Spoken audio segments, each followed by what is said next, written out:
melihat fenomena masa kini ya, masa pandemik, pertama tentu kita merasa prihatin ya. Semua orang lah mungkin akan tergoncang dari sisi kesehatan, secara psikologis, apalagi rentan sekali secara ekonomis, sehingga banyaklah keluhan-keluhan itu yang kita dengar dan kita menyaksikan, malah merasakan juga langsung bagaimana kesulitan itu. Pertama saya ingin mengatakan kepada kita bahwa pandemik ini dari sisi positif tetap ada. Pertama membuat kita yakin bahwa Allah SWT itu masih ada gitu kan. Sekecil virus itu bisa menggoncangkan dunia gitu kan. Jadi jangan pernah merasa bahwa kita ini luar biasa, sehebat apapun kita. Bagaimanapun berkuasanya raja, sehebat apapun Perdana Menteri maupun Presiden, ketika Allah menghendaki virus dihadirkan lalu kita tidak siap dalam menghadapinya, kita bisa tergoncang. Malah kalau tidak kuat iman, sakit 12-13 hari dari rumah sakit bisa terjun ya kan, bunuh diri. Nah, ini tentu saja kita tidak berharap. Saya tentu akan membatasi paling tidak memberikan pandangan kita kepada para pendidik lah, karena saya diberi gelar oleh Pak Wali Kota yang sekarang sudah berakhir masa jabatannya, Pak Julmi Edi, itu pendidik sepanjang masa. Saya memang merasakan itu karena saya lahir dari seorang guru, sekolah guru, menjadi guru dan lama mengurus guru. Jadi cocok juga lah saya disebut. Sampai sekarang saya jadi guru walaupun di perguruan tinggi. Jadi kalau saya melihat para guru sekarang ini kan banyak yang mengeluh ya. Mengeluhnya secara ekonomi memang berat. Tapi saya pernah mengatakan kepada sesama kawan guru, walaupun sebagian tidak setuju, kalau kita punya kompetensi profesional yang tinggi, daya saingnya, kita sebenarnya bisa dibayar mahal. Nah, jadi kita bisa milih di tempat mana kita mau mengajar. Nah itu dulu, bangunlah kompetensi profesional itu, bangunlah kompetensi pedagogik kita, bangunlah kompetensi sosial kita, dan jangan pernah merasa bahwa kita puas dengan guru di sekolah ini. Coba lagi, kembangkan lagi.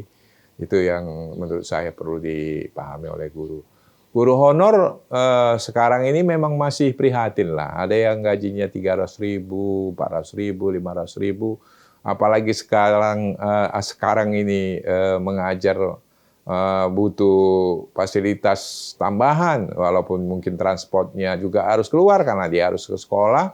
Sudah itu harus punya data untuk membeli dana untuk membeli data paket internet, lalu merancang pembelajaran yang menarik.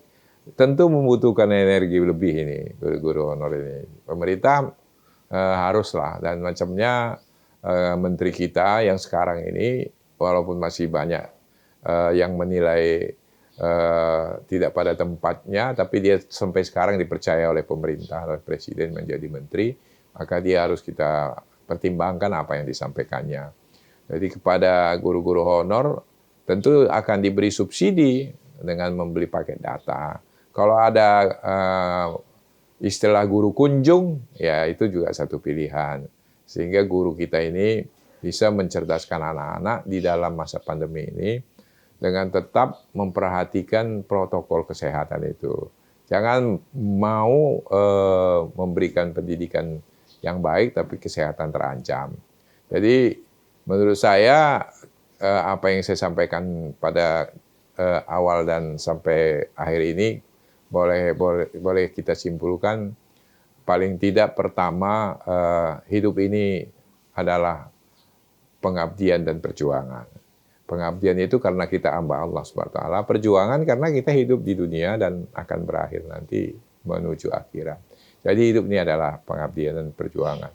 Yang kedua, hidup ini namanya berjuang, tentu ada tantangan, ada kesulitan, ada hal-hal yang membuat kita mengeluh.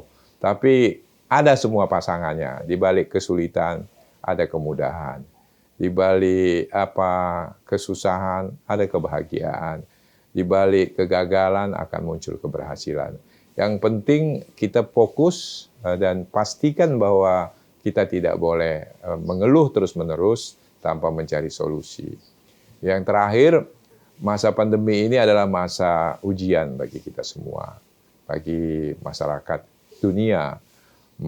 Mengatakan Allah Subhanahu wa taala, Tuhan yang Maha Kuasa, ingin mengatakan bahwa akulah yang menciptakan sesuatu, akulah yang menentukan sesuatu, aku yang memberikan virus, tapi aku juga yang akan memberikan obatnya. Jadi kita harus kuat menghadapi ini semua. Tidak boleh terus-menerus menyalahkan, tidak boleh terus-menerus membuat orang terganggu dengan pernyataan-pernyataan yang tidak edukatif, tidak mendidik, tidak konstruktif, tapi kita mestinya memberikan semangat kepada seluruh masyarakat kita, pada guru-guru kita, sehingga kenyamanan hidup itu bisa kita peroleh. Karena klimaks dari kehidupan ini adalah kebahagiaan yang bisa kita rasakan dan bisa memberi manfaat buat orang lain. Saya kira itu. Terima kasih. Assalamualaikum warahmatullahi wabarakatuh.